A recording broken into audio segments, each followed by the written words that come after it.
Dua tipe anak dan dua cara beriman. Salam jumpa kembali saudari-saudaraku yang terkasih di dalam Tuhan Yesus Kristus. Kita masuk ke dalam minggu biasa ke-26. Semoga semuanya sehat-sehat, selalu dijaga Tuhan. Kita tetap pakai masker, cuci tangan, dan jaga jarak. Injil hari Minggu ini berkisah tentang perumpamaan tentang dua orang anak.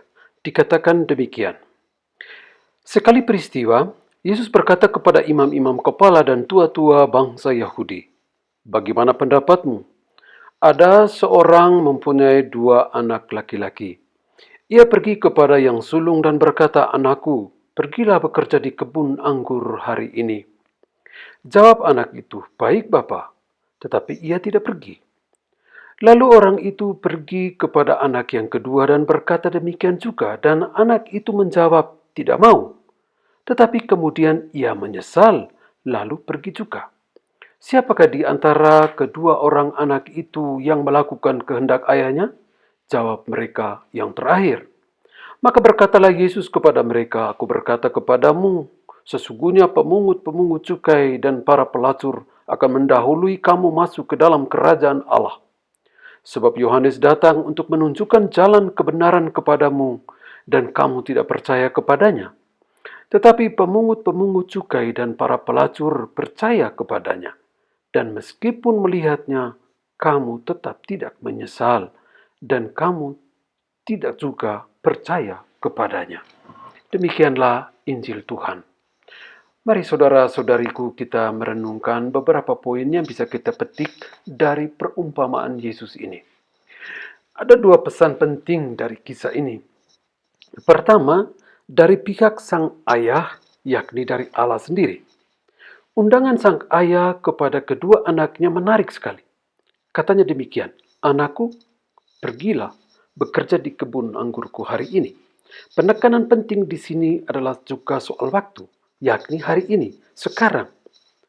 Sedikit ada kesamaan artinya seperti dalam doa Bapa kami, "Berilah kami rezeki hari ini." Undangan ini sebenarnya adalah bukti kasih dan kemurahan Allah bagi manusia. Pergilah, ia meminta, ia mengundang, agar kita menikmati kemurahannya, kasihnya, dan pengampunannya sekarang dan hari ini. Ia berikan semuanya itu sekarang dan di sini.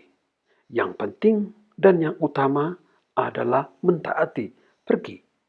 Tawaran kemurahan hati Allah yang tidak mau kalau manusia susah.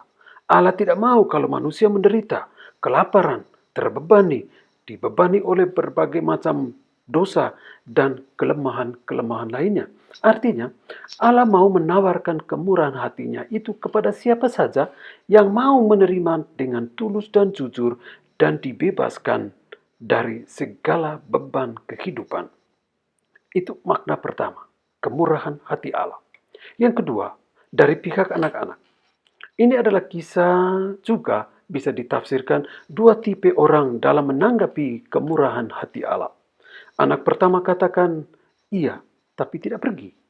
Ini adalah satu cara beriman yang hanya untuk dikenal sebagai baik, berdoa dan berdoa memohon kerahiman Allah, tetapi tidak menjalani perintah Tuhan, ataukah dengan kata lain, kita berdoa tetapi kita tidak siap untuk menerima berkat dan rahmat Tuhan, tidak menyiapkan hati dan hidup supaya berkat Tuhan itu bisa berdiam di dalam hidup kita.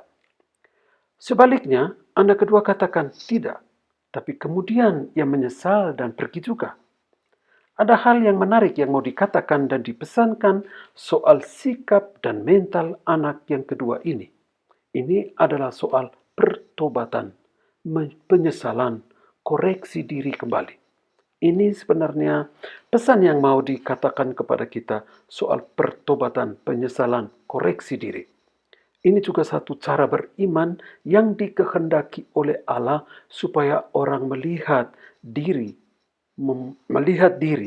segala kekurangan diri, supaya dengan menyadari kondisi diri demikian, ia bisa berada di dalam proses pertobatan, penyesalan, dan mengoreksi diri kembali. Saudari-saudaraku yang terkasih, kerahiman Allah hanya bisa diterima dalam kerapuhan manusia kita.